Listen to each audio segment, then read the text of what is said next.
हम बौआ कहाँ सबके मिथिला समाचार टीवी पर स्वागत कर रहल छी। महाशिवरात्रि के लऽ कऽ अंधराठाड़ी प्रखंड के हर शिव मंदिर में हर हर महादेव बम बम भोले शिव शंकर के नाम गुंजैत रहल।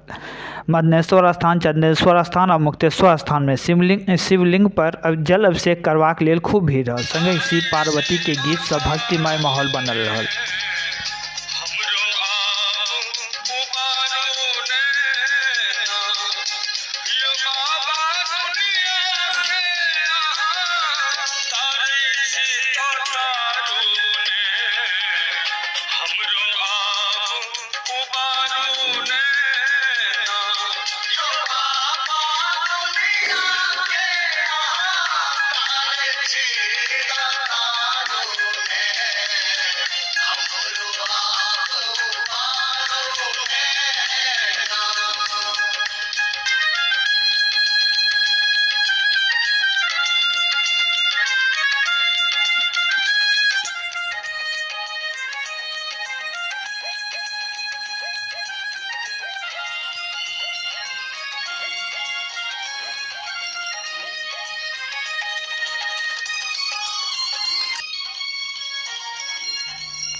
मुक्तेश्वर स्थान, चंदेश्वर स्थान और मदनेश्वर स्थान में शिवरात्रि के त्यौहार के लऽ कऽ खूब नीक सजावट कयल गेल छल।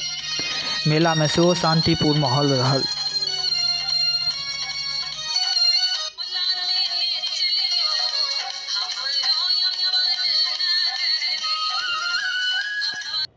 हम बौआ का मिथिला समाचार टीवी।